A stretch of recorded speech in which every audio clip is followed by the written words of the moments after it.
interested. Mermelstein squeezed the little tension-reducing squeezy ball on his desk. He'd worked with Jake Benson for quite a few years, knew him pretty well. Like all writers, an odd duck with a core ambivalence that just wouldn't quit. He wanted this gig. He needed this gig. The agent was sure of it. Still, it was typical that he'd start by saying no. It was his pattern. The details varied, but he did it every time. He railed, he mocked, he subverted. He just had to. He used wry and scathing negativity as a warm-up the way some people used calisthenics. Soldiering on, the agent said, "Don't you even want to know the name of the show?" The writer said nothing. "Adrift." Never heard of it. Strictest confidence? Until a week or two ago, I hadn't either. Which just proves that you and I are out of it. It's been on the air maybe 5-6 episodes, and it's already top 10 in the ratings. People love it. The critics love it. Television has critics? Now there's a gratifying job. Mermelstein let the comment pass. "So the show," he went on, "it's based on a tried-and-true formula, old as Robinson Crusoe or even Gilligan's Island, survivors under palm trees." Oh, for Christ's sake, a reality show? Not a reality show, that's the genius part. It looks like a reality show. Smoking hot 20-somethings in shredded clothing, but in fact, it's a good old-fashioned serialized melodrama. Carefully scripted, overlapping stories. Overlapping stories? You mean it's a soap opera? Through the phone came an almost audible wince. "Don't call it that.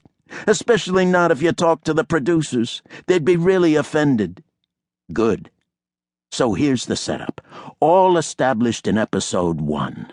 There's these people on a cruise ship. Not some dorky Carnival Lines kind of cruise ship, one of those big, fake sailboat cruise ships that young, hip, single people might be on. You with me so far?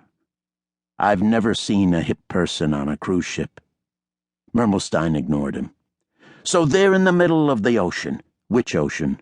Who cares? An ocean's an ocean. So they're in the middle of the ocean, and there's a giant earthquake, and the earthquake raises an enormous tsunami, 80, 90, 100 feet tall, and the tsunami catches the ship, and the ship rides it like a surfboard, rides it thousands of miles at hundreds of miles an hour, rocketing along like it was on top of a 20-story building. And after hours of incredible terror, the tsunami finally hits an uncharted reef in the middle of nowhere, and the ship is smashed to smithereens, and all the navigation stuff is destroyed, and all the less attractive people get drowned, except for like 2 old ones and 1 fat one to make it seem more like a slice of actual humanity. And they make it ashore where the better-looking people start having sex with each other and learn to survive against mysterious forces while waiting for however many seasons to get rescued, unless they never get rescued because they're already dead but have no way of knowing it. Jake Benson said, "And all this happens in episode 1? In like the first 5 minutes. It's setup, backstory. Then it plays out from there. So what do you think?" "I think I'm gonna puke." Purely for his own amusement, Benson actually stuck a finger partway down his throat. He was still rather playful, occasionally goofy for his age. In part, this came from working alone, doing his thing with no one watching. In part, it came from a lifelong, though lately atrophying tendency to play the entertainer. In this, his looks conspired. He was in equal measure handsome and funny-looking, quite tall, very thin, with brown curly hair that twirled the occasional ringlet over his ears or down onto his forehead, a rather eggish forehead that made his hazel eyes seem more than halfway down his face.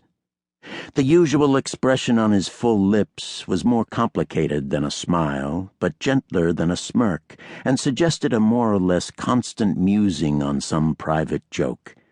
The agent said, "I knew you'd like it. But the tie-in part, what they want from you, it's a book, a novel, supposedly being written by one of the minor characters." Whoa, written by one of the characters? "Yeah," said the agent. "You know, a story within the story, a metafiction."